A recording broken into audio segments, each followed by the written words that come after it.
Dalam setiap cerita yang pernah kita dengar, kejadiannya selalu terjadi di suatu tempat, dan tempat itu disebut sebagai latar. Dan karena kita sudah belajar bagaimana membaca kisah Alkitab, mari kita bicara tentang peran latar di dalam Alkitab. Nah, latar merupakan alat yang sangat penting bagi para penulis Alkitab. Sungguh? Ya, coba pikirkan. Ketika kita memulai sebuah cerita, semuanya dimulai dari awal. Alur cerita dan para tokohnya masih berupa misteri, hingga nanti saat semuanya diungkapkan. Ya, kita tidak tahu apa yang akan terjadi. Kecuali kalau para penulisnya menggunakan latar dari sebuah cerita untuk mempersiapkan kita menghadapi apa yang akan terjadi. Bagaimana caranya? Misalnya ceritanya dimulai di ruang pengadilan. Menurutmu, apa yang akan terjadi? Aku rasa ceritanya pasti tentang kejahatan dan keadilan. Ya, bagaimana kalau latarnya berupa sebuah rumah yang gelap, tua, dan reot? Oh, sesuatu yang mengerikan pasti akan terjadi. Betul sekali. Jadi latar dapat membangkitkan memori dan emosi dari cerita lain yang kita tahu pernah terjadi di tempat yang sama. Nah, para penulis tahu akan hal ini. Jadi mereka menggunakan latar agar kita bisa menduga apa yang akan terjadi dalam cerita ini. Dan penulis yang baik dapat berkreasi dengan latar.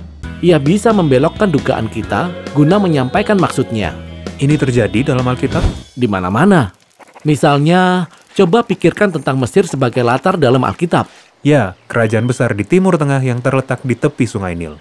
Betul. Sekarang, coba kita ingat tentang kisah Alkitab pertama di mana seseorang berakhir di Mesir, yaitu kisah tentang Abraham. Allah memanggil dia untuk melakukan perjalanan iman ke negeri yang baru, dan Allah berjanji akan memberi dia keturunan yang sangat banyak. Lalu berangkatlah Abraham, tetapi ia tiba di sana pada saat sedang terjadi bencana kelaparan. Nah, apakah ia akan mempercayai Allah dan tetap tinggal di tanah perjanjian itu?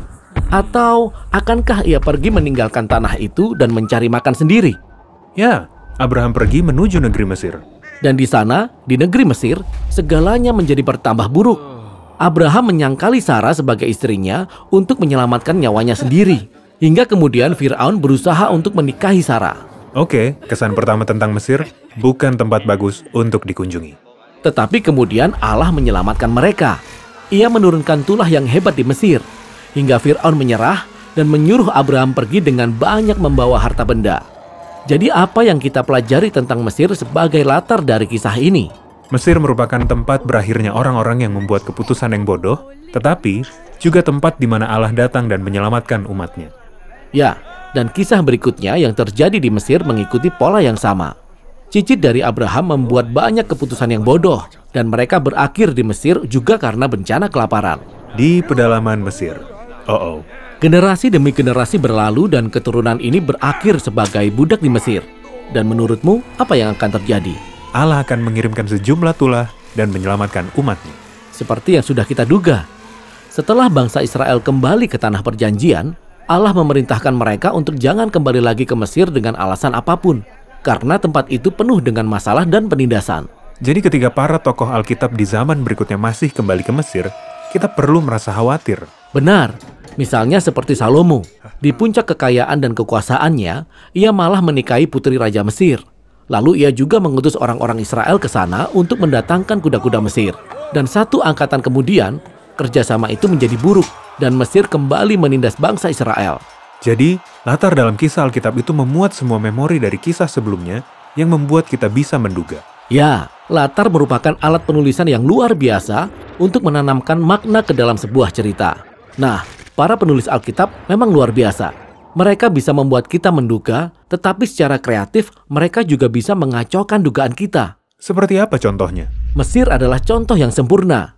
Dalam Injil Matius, ketika Yesus lahir, keluarganya melarikan diri ke Mesir. Ini jadi masalah. Kita mungkin berpikir demikian, tetapi coba perhatikan. Mesir yang mestinya menjadi tempat yang buruk, malah menjadi tempat yang aman. Karena mereka melarikan diri dari siapa? Raja Herodes, yang perilakunya persis seperti Fir'aun, tetapi ia memerintah di Yerusalem, bukan di Mesir. Matius telah mengecoh kita dengan menunjukkan bagaimana Yerusalem bisa menjadi seperti Mesir. Benar sekali. Kita bisa menemukan pola-pola seperti ini dalam berbagai latar dari kisah Alkitab. Babel, Moab, Padang Gurun, Bethlehem, dan masih banyak lagi lainnya. Ya, daftarnya panjang. Dan semakin panjang. Karena terkadang latar bukan hanya berupa sebuah tempat di peta, tetapi juga suatu situasi. Namun situasi juga bekerja dengan cara yang sama seperti sebuah latar. Sebagai contoh, ketika orang-orang bergerak menuju timur, kita bisa menduga akan ada masalah. Adam dan Hawa dibuang ke arah timur. Kemudian Kain juga mengembara ke arah timur. Orang-orang bergerak ke timur untuk membangun Babel. Dan semua kisah ini dirancang untuk membawa kita kepada suatu kisah di mana orang-orang Israel sebagai suatu bangsa akan dibuang ke arah timur, ke Babel. Bagus sekali. Masih ada satu lagi jenis latar dalam kisah Alkitab, yaitu waktu atau seberapa lama suatu peristiwa berlangsung. Misalnya seperti periode waktu 40, yang sering dikaitkan dengan kisah di mana kesetiaan umat Allah sedang diuji. Nuh berada di dalam bahtera selama 40 hari, 40 malam. Tetapi ketika sudah keluar, ia malah bermabuk-mabukan. Orang Israel kehilangan kesabaran mereka ketika menantikan Musa selama 40 hari di Gunung Sinai, hingga mereka membuat patung lembu emas. Atau setelah mata-mata Israel menyelidiki negeri itu selama 40 hari, orang-orang Israel memberontak hingga mereka harus mengembara di padang gurun selama 40 tahun. Namun kemudian, ada kisah tentang Yesus yang dicobai di padang gurun selama 40 hari. Tetapi ia membalikan apa yang kita duga. Ia berhasil mengatasi ujian. Benar sekali. Di seluruh bagian Alkitab, tempat, situasi, dan periode waktu menjadi penuh dengan makna, dengan cara membangkitkan memori dan menetapkan pengharapan.